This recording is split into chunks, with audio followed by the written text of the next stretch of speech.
বিসমিল্লাহির রহমানির রহিম। আজকের সৃজনশীল ক্লাসে তোমাদেরকে স্বাগতম। আজকের ক্লাসে class 8 English for today unit 4 lesson 5 page 40। আমরা গত ক্লাসে লেসন 4 এর সমাধান দিয়েছি। আজকে আমরা লেসন 5 এর 6টি প্রশ্নের উত্তর দিব। চলো আমরা প্রশ্নগুলো দেখে নেই। এখানে দেখো lesson 5 synonyms and antonyms. Look at the question X and answer. জিজ্ঞাসা এবং প্রশ্ন। প্রথম প্রশ্ন হচ্ছে what is a synonyms. Synonyms কি, মানে সমার্থক শব্দ কি। হোয়াট ইজ অ্যান অ্যান্টোনিমস, বিপরীত শব্দ কি। তারপর বলা হয়েছে do you know of any two words with the same or nearly the same meaning, অর্থাৎ আপনি কি একই বা প্রায় একই অর্থের কোনো দুটি শব্দ জানেন, সেটা আমাদের বলতে হবে। তো একটি শব্দ লিখে তার এই অন্য একটি শব্দ, মানে একই অর্থ বহন করে দুটি শব্দ লিখতে হবে আর কি। তো হোয়াট অ্যাবাউট বোর্ডিং অ্যান্ড ডোল, অর্থাৎ এই দুটি শব্দ সম্পর্কে কি তুমি জানো কিনা সেটা বলতে হবে আর কি। এরপরে দেখো এই দুটি বোর্ডিং এবং ডোল সম্পর্কে আমাদের স্টেটমেন্ট দিতে হবে দুটি শব্দের। এরপর do you know a word that means just the opposite of another word, অর্থাৎ আপনি কি এমন একটি শব্দ জানেন যার অর্থ অন্য একটি শব্দের বিপরীত। হোয়াট অ্যাবাউট অবি অ্যান্ড ডেজবি, অর্থাৎ এই দুটি শব্দের সম্পর্কে আমাদের স্টেটমেন্ট দিতে হবে, অর্থাৎ বিস্তারিত বলতে হবে আর কি। তো আমরা চলো এখন উত্তর দেই, আমরা সৃজনশীল উত্তরগুলো দিয়ে নিই। এর আগে যদি আমাদের ক্লাসটি সবার আগে পেতে চাও অবশ্যই সাবস্ক্রাইব করে নাও এখনই।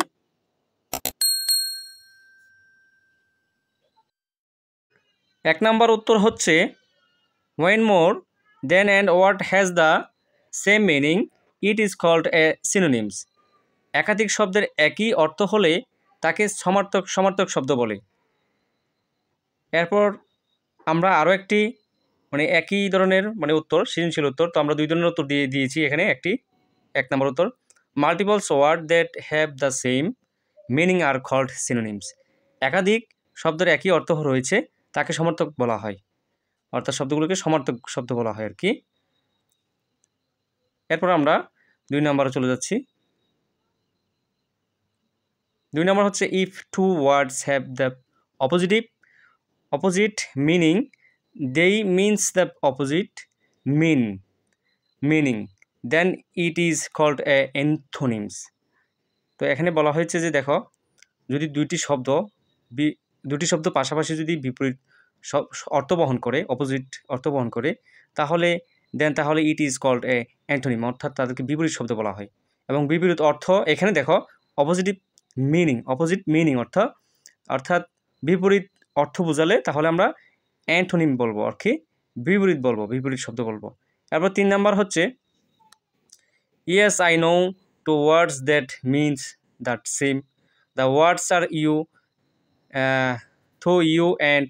এখানে দেখো এখানে বলা হয়েছে তুমি দুটি শব্দ বলো যার একই অর্থ। তো আমরা এখানে ইউ লিখেছি, থু লিখেছি, উই লিখেছি এবং অ্যান্ড থি। এখন এই 4টি অর্থ এখানে প্রথমে দেখো 1 2 3 এবং 4, এই 4টি ওয়ার্ডের একই অর্থ, তুমি এবং তুমি। অর্থাৎ আমরা ইউজ করি বেশিরভাগ ইউ শব্দটা ইউজ করি কবিতায়। থু এবং থি শব্দটা বেশি ব্যবহার হয় পোর্টে। 4 নাম্বার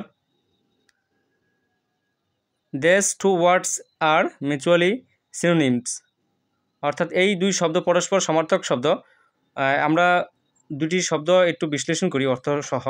এখানে দেখো বোরিং মিনিং অর্থ ক্লান্তিকর, ডোল মিনিং অর্থ নিস্তেজ, ডোল অর্থ নিস্তেজ আর বোরিং অর্থ ক্লান্তিকর। তাহলে আমরা মনে করো তুমি ক্লান্তিকর হওয়া আর নিস্তেজ, শরীর নিস্তেজ হয়ে যাওয়া একই, তো সেম শব্দ বোঝায়, তাহলে এটা সমার্থক হবে।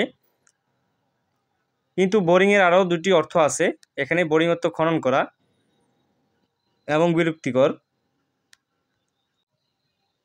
এখানে দেখো 5 নাম্বার yes I know two words that have opposite meaning they are trust and I believe. তো আমরা এখানে হ্যাঁ, আমি দুটি শব্দ জানি যার অর্থ পরস্পর বিপরীত, সেগুলো হলো বিশ্বাস অবিশ্বাস। এখন আমরা বিশ্বাসের কিছু সমার্থক শব্দ তোমাদেরকে দিয়ে দিয়েছি, তোমরা একটু জেনে নাও। Believe, faith, believe, trust, confidence, conviction, credit. তো এগুলো হচ্ছে বিশ্বাসের সমার্থক শব্দগুলো।